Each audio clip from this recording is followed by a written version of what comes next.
Evening students, இன்னைக்கு நம்ம 10th standard mathsல mensuration-ல last exercise பார்க்குறோம் 7.4. ஸோ இதோட நமக்கு இந்த எக்ஸசைஸ் இந்த லெசன் கம்ப்ளீட் ஆகிடும். நெக்ஸ்ட் கிளாஸ் வந்து நம்ம நியூ சாப்டர் ஸ்டார்ட் பண்ணலாம். ஓகேங்களா? ஸோ நெக்ஸ்ட் ஃப்ரைடே கிளாஸ்ல நியூ சாப்டர் ஸ்டார்ட் பண்ணும்போது உங்களுக்கு இந்த லெசனுடைய எம்சிக்யூவும் கம்பல்சரி உண்டு, 7th சாப்டரோட எம்சிக்யூ. ஸோ இப்போ நம்ம பாடத்துக்கு போகிறதுக்கு முன்னாடி இன்னைக்கான ஜென்ரல் நாலேஜ் கொஸ்டின் என்னங்கிறத பார்த்துட்டு அதுக்கப்புறம் வந்து லெசன் டிஸ்கஷனுக்கு நம்ம போகலாம். ஸோ இன்னைக்கு நம்ம பார்க்க போற டாபிக் பார்த்தீங்கன்னா இந்தியன் ஹிஸ்டரி அண்ட் கான்ஸ்டியூஷன், அதாவது இந்திய வரலாறும் அரசியல் அமைப்பை பற்றிய கேள்வி தான் 5 கேள்விகள். So who is known as the father of the Indian constitution அப்படின்னு கேட்டிருக்காங்க. டாக்டர் BR அம்பேத்கர், அதாவது இந்திய அரசியல் அமைப்பினுடைய தந்தை யார் அப்படிங்கிறது தான் இந்த கொஸ்டின். கான்ஸ்டியூஷன் அப்படின்னா என்ன அப்படிங்கிறதுக்காக சொல்லு. When was the Constitution of India adopted? November 26, 1949. அது எஃபெக்ட் ஆனது January 26, 1950 இருந்து எஃபெக்ட் ஆச்சு குடியரசு தின விழாவிலிருந்து. Who was the first president of India? Dr. Rajendra Prasad. What is the full form of RBI? RBI உடைய full form என்னன்னு பார்த்தீங்கன்னா Reserve Bank of India. Who started the Quit India movement? Quit India movement அப்படின்னா நீங்க இப்ப படிப்பீங்க 10th வெள்ளையனே வெளியேறு இயக்கம். மகாத்மா காந்தி 1942ல வந்து ஸ்டார்ட் பண்ணாரு குவிட் இந்தியா மூவ்மெண்ட், வெள்ளையனே வெளியேறு இயக்கம் அப்படிங்கிறது. So totally 5 questions. It's related to வரலாறு மற்றும் அரசியலை சார்ந்த 5 கேள்விகள் இன்னைக்கு நம்ம பார்த்துருக்கோம். ஓகேங்களா? ஸோ இது எல்லாமே வந்து உங்களுக்கு ரொம்ப ரொம்ப ரொம்ப யூஸ்ஃபுல்லான கொஸ்டின்ஸ். Okay, S. இப்போ நம்ம பாடத்துக்கு போயிடலாம். ஸோ இன்னைக்கு வந்து பார்த்தீங்கன்னா ஒரு ஜென்ரல் ஒரு இன்ஃபர்மேஷன். நம்ம வந்து இது வரைக்கும் 1, 2, 3, 4, 6, 7 கம்ப்ளீட் பண்ணியிருக்கோம். இந்த லெசன்ஸ் எல்லாம் கம்ப்ளீட் பண்ணியிருக்கோம். நம்ம கிட்ட இன்னும் பெண்டிங் இருக்கிறது 5 and 8. நமக்கு நெக்ஸ்ட் மந்த்ல இருந்து ஹாஃப் இயர்லி எக்ஸாம் ஸ்டார்ட் ஆகுது. இன்னைக்கு ஆல்மோஸ்ட் வந்து 20th ஆயிட்டோம், நவம்பர் 20th இருக்கும். ஸோ நம்ம இப்போ அடுத்த ஸ்டார்ட் பண்ணிடலாம். பிகாஸ் ஹாஃப் இயர்லிக்கு நமக்கு ஃபுல் போர்ஷன் எக்ஸாமுக்கு கேட்பாங்க. ஸோ அதனால நம்ம என்ன பண்றோம்னா 8வது பாடத்தை ஆரம்பிச்சிருவோம். ஸோ 8வது பாடத்தை ஆரம்பிச்சு 8வது பாடத்தையும் அப்புறம் ஆஃப்டர் ஹாஃப் இயர்லி எக்ஸாம் நம்ம இந்த 5th லெசன் மட்டும் நீங்க வந்து எடுத்துடலாம். யூஸ் ஆயிடும் உங்களுக்கு. சைமல்டேனியஸா கிளாஸ்லயும் ஃபுல் போர்ஷன் பார்த்தா மாதிரி ஆயிடும். ஸோ நமக்கு ஃபுல் போர்ஷன் கம்ப்ளீட் ஆயிடும். நம்மளுடைய பப்ளிக் எக்ஸாமுக்கு தாராளமா முன்னாடி ஜான் ஒரு 10-15 அப்புறம் நம்ம டெய்லி ரெகுலரா ரிவிஷன்ஸ் தான் பார்க்க போறோம். ஓகேங்களா? எஸ். ஸோ இப்போ இன்னைக்கு நம்ம 7.4 எக்ஸசைஸ்ல வந்து, ஏன்னா இது ஒரு ரொம்ப இம்பார்ட்டன்ட் எக்ஸசைஸ். இந்த 7th எக்ஸசைஸ் ரொம்ப ரொம்ப இம்பார்ட்டன்ட் எக்ஸசைஸ். இந்த லெசன்ல எப்படின்னு பாத்தீங்க என்ன கான்செப்ட்னா, ஒரு ஷேப், அது வந்து பாத்தீங்கன்னா ஒரு உருளையா இருக்கட்டும், அசம்ஷனுக்கு வச்சுக்கோங்க, ஒரு சிலிண்டர். இந்த சிலிண்டர் ஷேப்பை உருக்கி மெல்ட் பண்ணி ஒரு கோலமா மாத்துறாங்க, இல்ல ஒரு கூம்பா மாத்துறாங்க, என்ன வேணா எடுத்துக்கோங்க. ஏதோ ஒரு ஷேப்பா மாத்துறாங்க. மாத்தும் போது இதனுடைய அளவு தான் அந்த மாற்றக்கூடிய உருவத்தினுடைய அளவும் அமைப்பும் இருக்கணும் அப்படின்னு சொல்றாங்க. ஸோ அது வந்து மாறாமல் இருக்கும் போது கன அளவு என்ன? இப்ப நான் உருளையா இருந்தா ஒரு கன அளவு நான் சொல்லியிருப்பேன். சிலிண்டருக்கு ஒரு வால்யூம் கொடுத்துருப்பாங்க. அந்த சிலிண்டரை மெல்ட் பண்றோம். சேம் சிலிண்டர் மெல்ட் பண்ணி நான் ஒரு கோன் ஷேப்பா கொண்டு வரேன். ஸோ அந்த கோன் ஷேப்ல வால்யூம்ல எந்த ஒரு சேஞ்சஸும் இருக்கக்கூடாது, இருக்காது. இப்போ உங்களுக்கு ஒரு ரியல் லைஃப் எக்ஸாம்பிள் சொல்லணும்னா, கோல்டெல்லாம் வாங்கறதுக்கு கடைக்கு போவோம் நம்ம. ஸோ பழைய கோல்டை கொடுத்துட்டு புதுசு பர்ச்சேஸ் பண்ணுவீங்க. நீங்க இதே வந்து ஷாப்ஸ்க்கு போகாம அந்த ஆசாரி செய்யறவங்க இருக்காங்க இல்லையா, அவங்க கிட்ட போய் பழைய கோல்டை கொடுத்தீங்கன்னா அவங்க ஒரு தீப்பொறி மாதிரி வச்சு அதுல வந்து மெல்ட் பண்ணுவாங்க, உருக்குவாங்க. உருக்கும் போது அது ஒரு சின்ன வந்து ஒரு கட்டி மாதிரி வரும். ஸோ அதை வச்சு எனக்கு இப்போ நான் ஒரு மெல்ட் பண்ற ஷேப் வந்து ஒரு பேங்கிள்னு வச்சுக்கோங்க. அந்த பேங்கிளை மெல்ட் பண்ணி நான் செயின் பண்ண சொல்றேன்னு வச்சுக்கோங்க. எனக்கு இதே இந்த பேங்கிள் நான் கொடுத்தத என்ன கிராம்ஸ், 2 பவுண்ட் 3 பவுண்ட் அப்படின்னு சொல்லுவாங்க. ஸோ அந்த பவுண்ட் இல்லைன்னா கிராம்ஸ், 24 கிராம்ஸ், 24 கிராம்ஸை மெல்ட் பண்ணி எனக்கு சேம் 24 கிராம்ஸ்ல ஒரு செயின் கொடுங்க, எந்த ஒரு மாற்றமும் எனக்கு இருக்கக்கூடாது. பட் நீங்க உங்களுடைய ஒரு கொஸ்டின் வரும், இங்க வந்து நம்ம எக்ஸ்ட்ரா அமௌண்ட் கொடுக்க வேண்டாமா, கோல்டு எங்கேயா இருந்தாலும் நீங்க கோல்டுன்னு இல்லை, இந்த சிலிண்டரை மெல்ட் பண்ணி இந்த கூம்பு பண்ணணும்னாலும் ஒரு மெல்டிங் சார்ஜ், அதை செய்யறதுக்கான ஒரு கூலி எல்லாமே கொடுக்கணும். ஸோ அது கொடுப்போம். பட் அந்த இங்க 24 கிராம்ஸ் கோல்டு இருக்குன்னா இங்கேயும் அதே 24 கிராம்ஸ் கோல்டு உங்களுக்கு கிடைச்சிடும். பட் அதற்கான அந்த ப்ராசஸிங் ஃபீஸ் அப்படிங்கிறது இட்ஸ் டிஃப்ரெண்ட். பட் அளவு வந்து மாறாது. அந்த அளவு மாறாது அப்படிங்கிறதுக்கான இது சம்ஸ் தான் நம்ம இப்ப பார்க்க போறோம். சரிங்களா? எந்த ஷேப்ல இருந்து எந்த ஷேப் வேணா கொண்டு போங்க. பட் மெஷர்மெண்ட் எனக்கு சேஞ்ச் ஆக கூடாது. அதுதான் என்னுடைய கண்டிஷன். உங்க புக்லயும் அதான் கொடுத்துருக்காங்க. இங்க பாத்தீங்கன்னா பிரமிட் இருக்கு. சோ ஒரு கியூப் ஆனது ஒரு 3 பிரமிடா கன்வெர்ட் பண்றாங்க பாருங்க. சோ பிரமிட் இப்ப வந்து வி கியூப், இப்ப பாத்தீங்கன்னா இது கியூப் ஷேப்ல இருக்கு. இத பிரமிடா கன்வெர்ட் பண்ணும் போதும் அதனுடைய அளவுல மாற்றம் இருக்காது. ஷேப் மட்டும்தான் மாறுது பாருங்க. ஒரு ஷேப் மட்டும் அழகா மாறி உங்களுக்கு கன்வெர்ட் ஆகி 3 பிரமிடா உட்காந்துருச்சு. பட் அந்த கியூபினுடைய கன அளவுக்கு என்ன மெஷர்மெண்ட் யூஸ் பண்ணீங்களோ அதே தான் இந்த பிரமிடு, அதே தான் உங்களுக்கு பிரமிடுக்கும் கிடைக்கும் அப்படிங்கறதுதான் இந்த கேள்வி. இந்த பாடத்தினுடைய கான்செப்ட் இங்க பாருங்க. திண்மங்களை கன அளவுகள் மாறாமல் மற்றொரு உருவத்திற்கு மாற்றியமைத்தல். Conversion of solids from one shape to another shape with no change in volume. கன அளவுல எந்த ஒரு மாற்றமும் இருக்காது அப்படின்னு. ஃபர்ஸ்ட் கொஸ்டின் பார்க்கலாமா? இந்த எக்ஸசைஸ்ல இம்பார்ட்டன்ட் கொஸ்டின்ஸ் இருக்கு, எதுன்னு சொல்லிடுறேன். 12 சென்டிமீட்டர் ஆரமுள்ள ஒரு அலுமினிய பட்டு 8 சென்டிமீட்டர் ஆரமுள்ள ஒரு உருளையாக மாற்றப்படுகின்றது எனில் உருளையின் உயரத்தை காண்க. An aluminium sphere of radius 12 centimeter to make a cylinder of radius 8 centimeter. Find the height of the cylinder.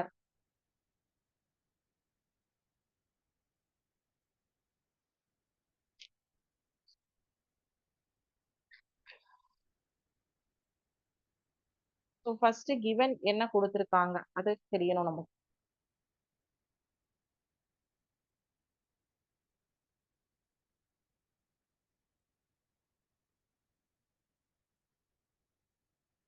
Seven point ஃபோர்ல கொஸ்டின் நம்பர் 1 ஃபார் ஸ்பியர் கோளத்துக்கு என்ன கொடுத்திருக்காங்க?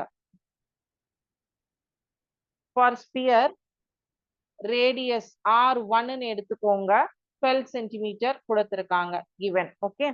ஃபார் சிலிண்டர் ரேடியஸ் என்ன கொடுத்திருக்காங்க? ஆரம், ரேடியஸ்னா ஆரம். ஃபார் சிலிண்டர் R2 அப்படின்னு எடுத்துக்கிறோம், 8 சென்டிமீட்டர் கொடுத்திருக்காங்க. சிலிண்டருக்கு வந்து ஏன்னா ஸ்பியருக்கு கோளத்துக்கு உயரம் கிடையாது, சிலிண்டருக்கு உயரம் உண்டு, அதனால H2 இங்க R2 எடுத்ததுனால இதையும் H2 எடுத்துக்கிறோம். So given volume of the cylinder is equal to volume of the sphere melted. இல்லையா? ரெண்டுமே ஈக்குவேட் பண்ணிடலாம். ஈக்குவேட் பண்ணாதான் இல்லாத மெஷர்மெண்ட் கிடைக்கும். ஏன்னா திண்மங்களை உருக்கி சாலிட்ஸை மெல்ட் பண்ணி வேற ஒரு ஷேப்க்கு மாத்தும் போது அதனுடைய கன அளவில் மாற்றம் இல்லைன்னு சொல்லிட்டாங்க. சோ அதனால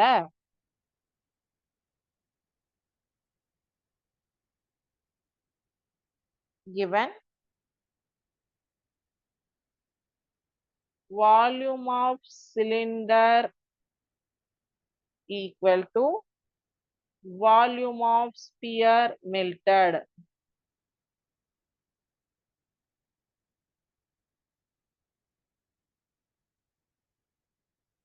ஓகே, சரி. வால்யூம் ஆஃப் சிலிண்டருக்கு என்ன formula? Pi r squared h. நம்ம ஆருக்கு பதிலா R2ன்னு எடுத்துக்கிறோம், அவ்வளவுதான்.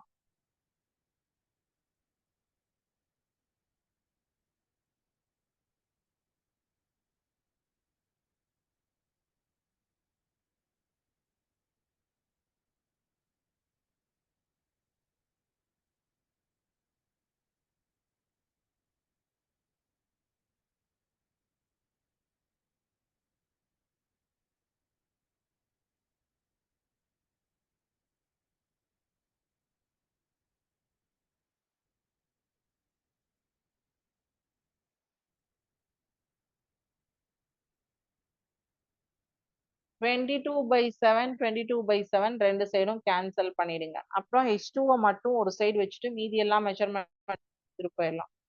H2 is equal to 4/3 into 12 into 12 into 12 into 1/8 into 1/8. 3 3 3 4 12 4 4 4 2 8 2 2 2 6 12 3 2 6 4 2 8 2 2 4 6 2 12 2 2 3 2 6 அப்ப 4 into 3 into 3 இல்லையா 9 9 4 36 பேலன்ஸ் இருக்கிறது என்ன இருக்கு H2 is equal to 4 into 3 into 3 centimeter. So H2 is equal to 36 centimeter. Height of the cylinder.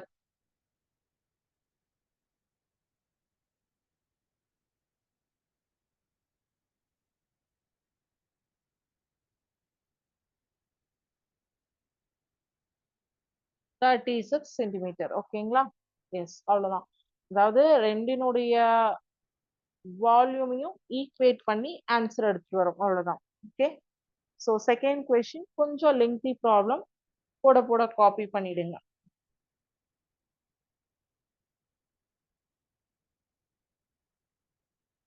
Water is flowing at the rate of 15 km per hour through a pipe of a diameter 14 centimeter in a rectangular tank, which is 50 meter long and 44 meter wide. Find the time in which the level of water in the tanks will rise by 21 centimeter. முழுமையாக நீரால் நிரம்பியுள்ள ஒரு கூம்பு வடிவ குடுவை 14 centimetre குழாயிலிருந்து 15 kilometre per hour என்ற வேகத்தில் 50 metre நீளம் மற்றும் 44 மீட்டர் அகலம் கொண்ட ஒரு செவ்வக வடிவ தொட்டி பாய்கிறது. எவ்வளவு நேரத்தில் தண்ணீரின் மட்டம் 21 சென்டிமீட்டருக்கு உயரும்? அதாவது அந்த பைப்போட டயாமீட்டர், எந்த பைப்ல இருந்து வாட்டர் வந்து ஃப்ளோ ஆகுதோ, தொட்டிக்கு விழுகுதோ, அதனுடைய டயாமீட்டர் வந்து கொடுத்திருக்காங்க 14 சென்டிமீட்டர்னு. அது வரக்கூடிய வேகமும் 15 கிலோமீட்டர் பர் ஹவர் அப்படின்னு கொடுத்திருக்காங்க. அப்புறம் அந்த தொட்டி, செவ்வக வடிவ தொட்டியோடைய மெஷர்மெண்ட். சோ அப்போ அந்த தண்ணி வந்து இந்த விட்ட அளவுள்ள ஒரு குழாயிலிருந்து இவ்வளவு மணி நேர வேகத்திற்கு பாயும் போது 21 சென்டிமீட்டர் ஹைட்டுக்கு வரது எவ்வளவு நேரம் ஆகும் அப்படின்னு கேட்டிருக்காங்க. ஓகேவா?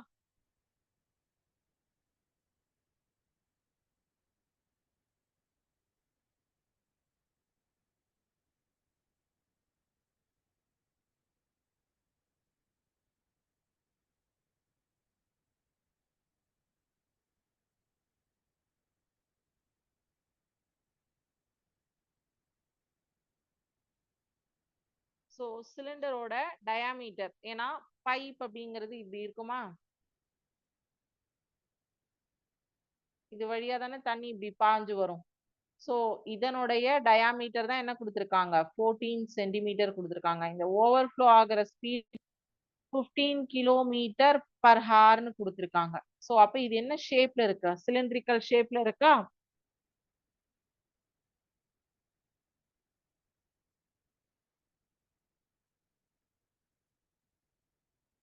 சோ ஃபர்ஸ்ட் நமக்கு என்ன ஷேப்ல இருக்குங்கிறதே கன்ஃபியூஸ் ஆகக்கூடாது. ஓகேங்களா? வரைஞ்சு பார்த்துட்டீங்கன்னா டவுட் கிளியர் ஆயிரும். டயாமீட்டர் இஸ் given 14 சென்டிமீட்டர், விட்டம் கொடுத்துட்டாங்க. அப்ப விட்டத்தில் பாதி தான் ஆரம் 7 சென்டிமீட்டர். ஓகே, சரி.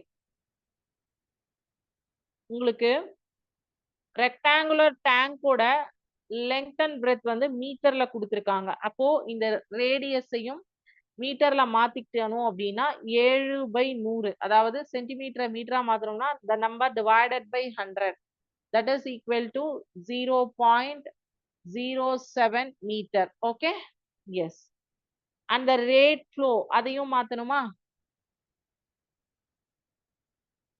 நீர் பாயக்கூடிய அளவு rate of flow equal to 15 kilometer per hour னு கொடுத்திருக்காங்க. ஸோ இதை மீட்டருக்கு கன்வெர்ட் பண்ணீங்கன்னா kilometre to metre 15,000 metre per hour. So இப்ப ரெக்டாங்குலர் டேங்குக்கு எல்லும் பியும் இருக்கு. சிலிண்டருக்கு இப்ப முடிஞ்சது, டேங்குக்கு போறோம். பைப்பை முடிச்சிட்டோம், பைப் பார்ட்ட முடிச்சாச்சு. இப்போ வாட்டர் டேங்குக்கு போறோம். For the rectangular tank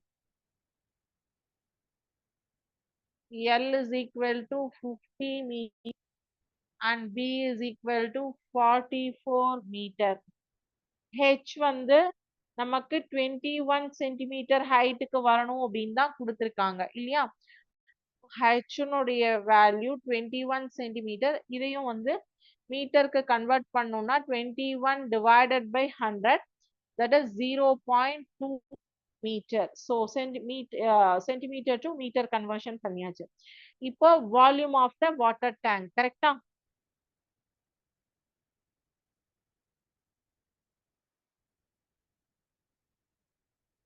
volume of water in tank is equal to LBH cubic units. So L என்ன நமக்கு தெரியும், 50 into 44 into 0.21 மீட்டர் கியூப். இதை மல்டிப்ளை பண்ணீங்கன்னா 462 மீட்டர் கியூப் அப்படின்னு சொல்லிட்டு வரும். ஓகேங்களா? என்ன வரும்? 462 மீட்டர் கியூப். இந்த மூணு வேல்யூஸை மல்டிப்ளை பண்ணீங்கன்னா volume of the water tank is equal to 462 metre cube.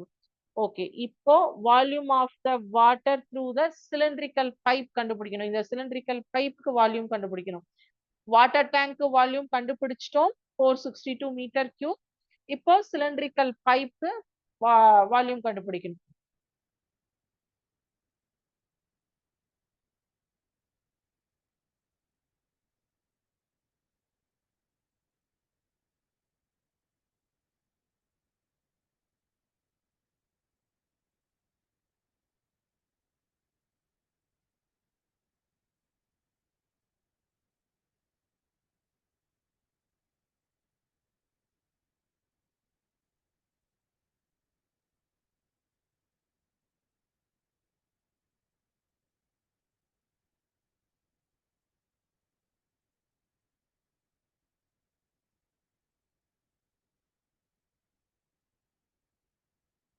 Cylindrical pipe போட்டா சிலிண்டருடைய volume formula pi r squared h cubic units. So 22/7 into r 0.07 கண்டுபிடிச்சோம் இல்லையா? 7 அதை மீட்டருக்கு கன்வெர்ட் பண்ணும்போது 0.07 into h வந்து நமக்கு தெரியாது.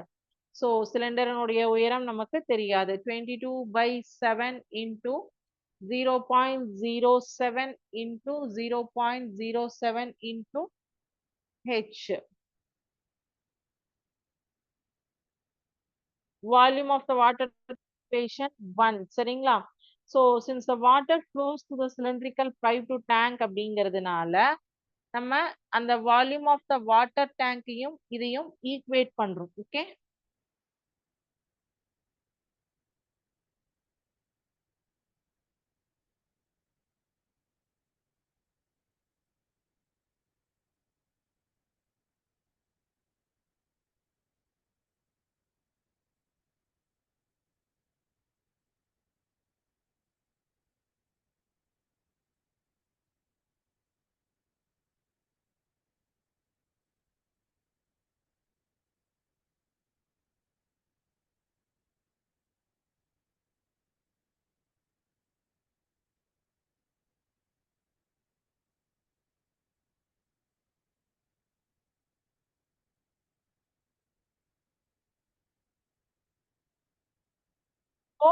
ஹெச்ச ஒரு சைடு வச்சுட்டு மீதி எல்லாத்தையும் சிம்பிளிஃபை பண்ண போறோம். ஓகே.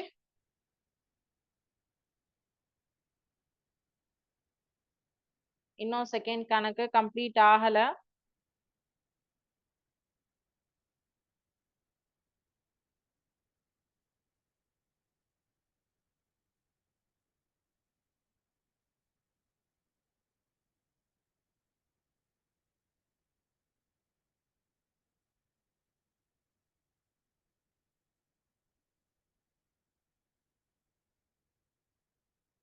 So 22 and 462 கேன்சல் பண்ணலாமா?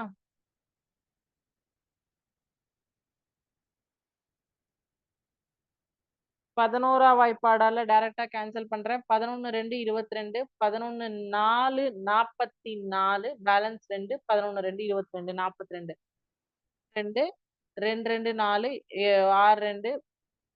6 2 2 2 4 2 1 2 21. So 21 into 7 divided by 0.7 into 0.07 இருக்கும் இல்லையா? 21 into 7 divided by the 0.07 0.07 அப்படிங்கிறத 7 by 100 into 7 by 100 அப்படின்னு மாத்தி எழுதிக்கிறோம். ஓகேவா? நம்மளுடைய சிம்பிளிஃபிகேஷன் ஈஸியா பண்றதுக்காக. சரி, இப்போ இந்த 100 மேல போயிடும். சரிங்களா? 21 into 7 into 100 into 100 divided by 7 into 7. 7 7 cancel ஆயிடும். 7 3 cancel ஆயிடும். அப்ப இங்க 3 into 100 into 100 which is equal to 30,000 meter per hour. Okay. So rate of flow is 30,000 meter per hour. So இப்ப நமக்கு என்ன வேணும்? டைம் எவ்வளோ நேரத்துல அந்த 21 சென்டிமீட்டரை கம்ப்ளீட் பண்ணும் அப்படின்னு தானே. Time is equal to rate of flow after the water level rises.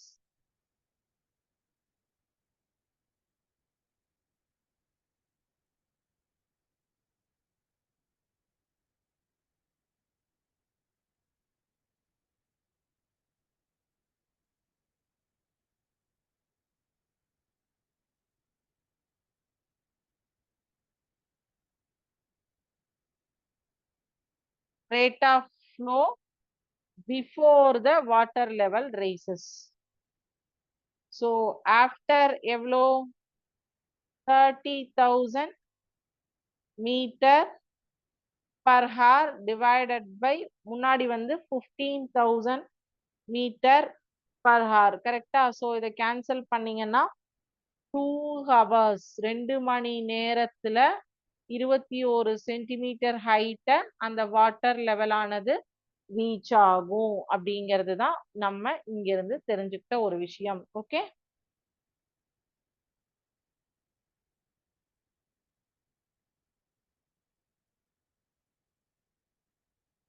அடுத்தது தேர்ட் கொஸ்டின். ஸோ இதுல தேர்ட் கொஸ்டின் பார்க்கலாம். அதுக்கப்புறம் நான் உங்களுக்கு ஹோம்ஒர்க் சொல்றேன்.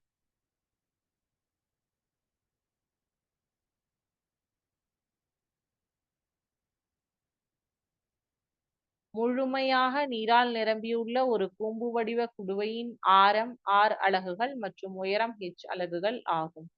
நீரானது XR அலகுகள் ஆரமுள்ள மற்றொரு உருளை வடிவ குடுவைக்கு மாற்றப்பட்டால் நீரின் உயரம் என்ன? Flask is full of water. The flask has a base radius R units and height H units.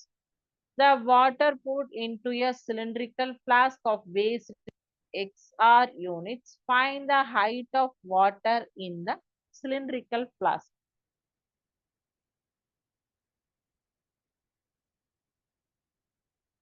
அதாவது கூம்பு வடிவத்துல இருக்கிறதுக்கு வந்து சிலிண்டரல் வடிவத்துல இருக்கக்கூடிய பாத்திரத்துக்கு மாத்துறாங்க. கூம்பு வடிவத்துல இருக்கிற ஒரு பொருள்ல இருக்கக்கூடிய வாட்டரை சிலிண்டர் வடிவத்துல இருக்கக்கூடிய ஷேப்புக்கு சேஞ்ச் பண்ணும்போது அந்த ஹைட் சிலிண்டரோட ஹைட் வந்து அந்த வாட்டரோட ஹைட் சிலிண்டர் பிளாஸ்க்ல மாத்தும் போது என்னவா இருக்கும் அப்படின்னு கேக்குறாங்க.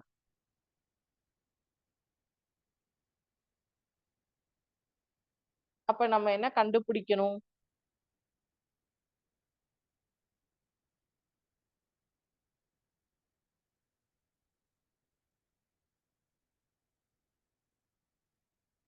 the volume of water poured is equal to the volume of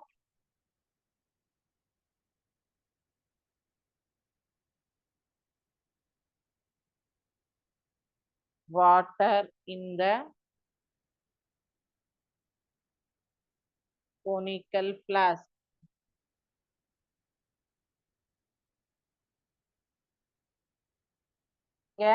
எங்கேயுமே உங்களுக்கு மெஷர்மெண்ட் கொடுக்கல, எல்லாமே ரேடியஸ் அண்ட் ஹைட் அப்படின்னு தான் சொல்லியிருக்காங்க. ஸோ நான் இங்க உங்களுக்கு இமேஜ் போடுறேன் பாருங்க.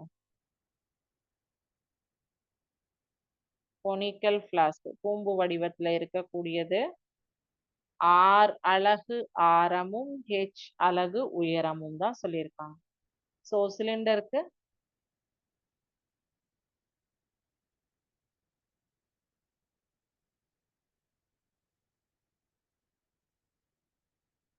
XR அலகு ஆரமும் உயரம் தெரியாது, H is equal to தெரியாது அப்படின்னு சொல்லியிருக்காங்க. ஸோ அப்போ volume of cylinder is equal to volume of cone நம்ம போடுறோம். Okay,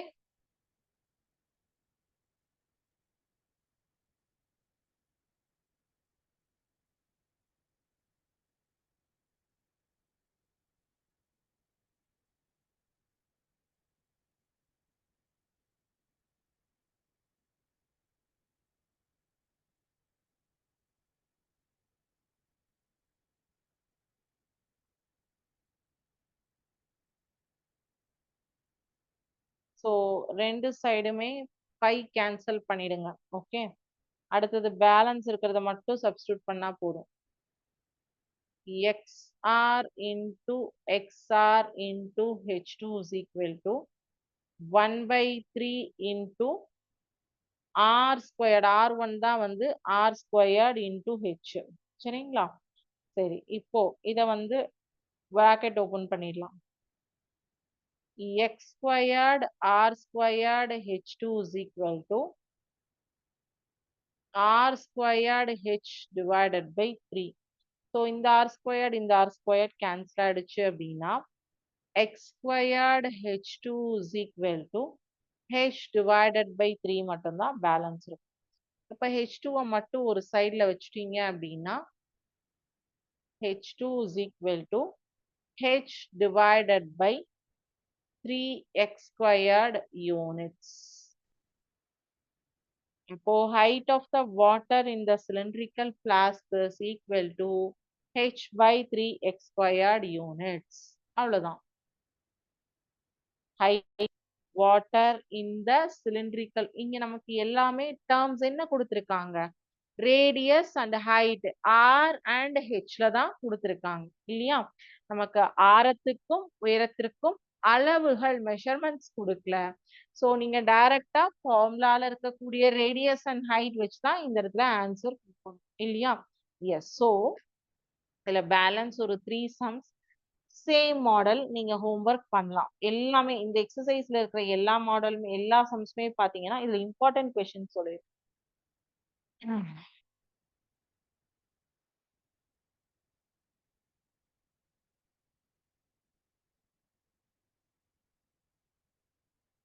Question number 7, question number 3, and question number 5 is the important questions in this exercise. Okay, so in the exercise la 3, 5 important questions பார்த்துக்கோங்க. So எக்ஸாம்ஸ்ல கேட்கப்பட்ட ஒரு கேள்வி. ஓகேவா, but இந்த 4 entire எக்ஸசைஸ்மே உங்களுக்கு வந்து இம்பார்ட்டன்ட் எக்ஸசைஸ் தான். அதுல எந்த சேஞ்சஸும் கிடையாது. இதுல இருந்து ஒரு 1 மார்க், ஒரு 2 மார்க், ஒரு 5 மார்க் லெசன்ல இருந்து வரும். சோ நமக்கு நெக்ஸ்ட் கிளாஸ்ல from this lesson MCQ test இருக்கு. இதுல இருக்கக்கூடிய பேலன்ஸ் 3 கொஸ்டின்ஸ்மே வந்து மாடல் தான் கொடுத்திருக்காங்க. ஸோ நீங்க தாராளமா ஹோம்ஒர்க் ட்ரை பண்ணுங்க. ட்ரை பண்ணி பார்த்துட்டு நீங்க கேட்கலாம் நெக்ஸ்ட் கிளாஸ்ல, நோ இஷ்யூஸ். இல்லைன்னா நெக்ஸ்ட் கிளாஸ்ல நம்ம இதனுடைய MCQ பார்த்துட்டு statistics and probability lesson start பண்ணலாம். ஓகேங்களா? எஸ், ஸோ நம்ம அப்படின்னா ஹாஃப் இயர்லி எக்ஸாம்க்கு முன் லெசன் கம்ப்ளீட் பண்ணிடுவோம். நம்மளுடைய ஃபுல் போர்ஷன்ல ஒரு லெசன் மட்டும் ஆஃப்டர் ஹாஃப் இயர்லி, பிகாஸ் நமக்கு ஆனுவல் எக்ஸாம் வரைக்கும் டைம் இருக்கு. ஆனுவலுக்கு தான் நமக்கு full portion. So no issues. So இன்னைக்கு இது வரைக்கும் பார்த்ததுல இல்ல இந்த பர்டிகுலர் லெசன்ல ஏதாவது டவுட் வந்ததுன்னா கேளுங்க.